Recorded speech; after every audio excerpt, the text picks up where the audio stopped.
नमस्कार मित्रांनो, मराठी बोला यूट्यूब चॅनलमध्ये आपलं स्वागत आहे। खरीप हंगाम 2025 या हंगामातील ई पीक पाहणीची जी प्रक्रिया आहे, जी ई पीक पाहणी नोंदणी आहे, ती प्रक्रिया आता सुरू झालेली आहे। अनेक शेतकऱ्यांनी वारंवार याबद्दल विचारणा केली होती की ई पीक पाहणी कधी सुरू होणार, त्याबद्दल देखील आपण अपडेट दिलं होतं। 1 ऑगस्ट 2025 नंतर ई पीक पाहणी सुरू होईल, परंतु 1 ऑगस्टला अनेक तांत्रिक अडचणी ॲपमध्ये उपलब्ध झाल्यामुळे या ठिकाणी 1 तारखेला ॲप व्यवस्थित चाललं नाही, त्यामुळे 2 तारखेला ॲप व्यवस्थित अपडेट झालं आणि ॲप देखील त्या ठिकाणी चांगल्या प्रकारे चालत आहे। आता ई पीक पाहणी कशी करायची याची संपूर्ण माहिती या व्हिडिओच्या माध्यमातून आपण जाणून घेणार आहोत।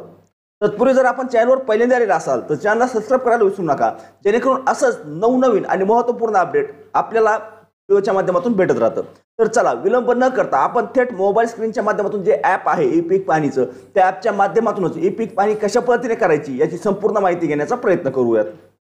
सर्वप्रथम आपल्याला आपल्या मोबाईलमध्ये ई पीक पाहणी हे ॲप इन्स्टॉल करायचं आहे। जर ऑलरेडी ॲप असेल ते अपडेट करून घ्यायचं आहे। त्यानंतर आपण या ठिकाणी स्क्रॉल केल्यानंतर तुमचा जो महसूल विभाग आहे तो निवडून घ्यायचा। महसूल निवडल्यानंतर खालच्या बाणावरती क्लिक करून पुढे जायचं। पुढे गेल्यानंतर शेतकरी म्हणून लॉग इन करा या पर्यायावरती क्लिक करा। त्यानंतर तुमचा मोबाईल क्रमांक मागतो, तुमचा मोबाईल क्रमांक या ठिकाणी एंटर करायचा आहे। तुमचा मोबाईल क्रमांक टाकल्यानंतर तुमच्या मोबाईलवर एक OTP पाठवला जातो। तो OTP या ठिकाणी 4 अंकी संख्येचा क्रमांक तुम्हाला या ठिकाणी टाकून घ्यायचा आहे। तो टाकल्यानंतर परत लॉग इन या पर्यायावरती क्लिक करायचं आहे।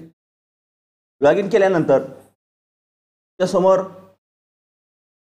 थोडा सर्व्हरच्या प्रॉब्लेममुळे या ठिकाणी वेळ लागू शकतो, थोडा वेळ करा, किंवा जर काही इंटरनेटच्या प्रॉब्लेममुळे देखील बऱ्याच वेळा अशी अडचण येते। तुमचं नाव निवडून घ्या आणि पुढे जा।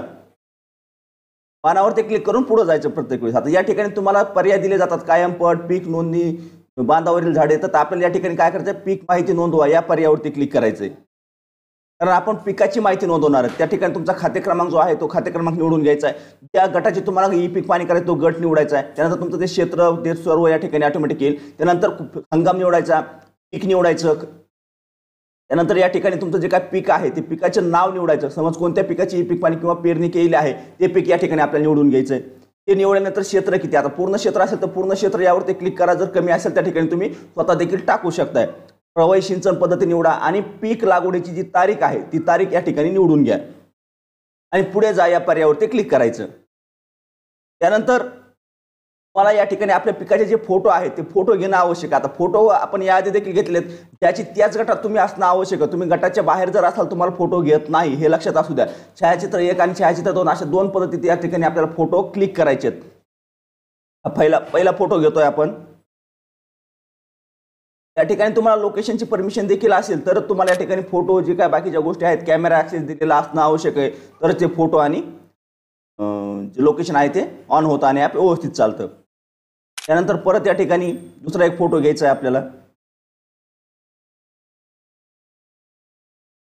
या पद्धतीने आपण एक दुसरा एक फोटो निवडतोय।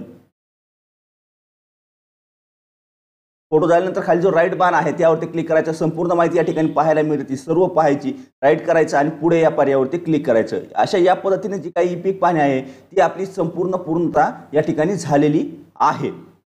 अशा पद्धतीने आपल्याला आपली ई पीक पाहणी करायची। आता ई पीक पाहणी करताना काही अडचण आली किंवा काही समस्या आल्या, काही तांत्रिक अडचणी असेल, ज्या सर्व्हरच्या अडचणी असतील त्या सर्व्हरच्या अडचणी थोड्या समजून घेणं आवश्यक आहे, कारण यासाठी वेळ देखील भरपूर दिलेला आहे। 15 सप्टेंबर 2025 पर्यंत आपल्याला ई पीक पाहणी करता येणार आहे शेतकरी स्तरावरून। त्यानंतरचा कालावधी जो असणार आहे तो सहाय्यक स्तरासाठी असणार आहे। सहाय्यक स्तर काय असतं हे आपण याआधी देखील पाहिलेलं आहे, परंतु तुम्ही तुमच्या स्वतःच्या मोबाईलवरून स्वतःच्या लॉग इनवरून ई पीक पाहणी करण्यासाठी तुम्हाला 15 सप्टेंबर 2025 ही अंतिम तारीख दिलेली आहे। 1 ऑगस्ट 2025 ते 15 सप्टेंबर म्हणजे जो काय 45 दिवसाचा कालावधी आहे, या कालावधीमध्ये आपल्याला आपली ई पीक पाहणी पूर्ण करून घेणं आवश्यक आहे। चला, माहिती आवडली असेल तर व्हिडिओला लाईक करायला विसरू नका। चॅनलवर जर पहिल्यांदा आलेला असाल तर चॅनलला सबस्क्राइब करून ठेवा, जेणेकरून असंच नवनवीन आणि महत्त्वपूर्ण अपडेट आपल्याला व्हिडिओच्या माध्यमातून भेटत राहतं। चला, धन्यवाद। भेटूया नेक्स्ट व्हिडिओमध्ये नेक्स्ट पॉईंट सोबत।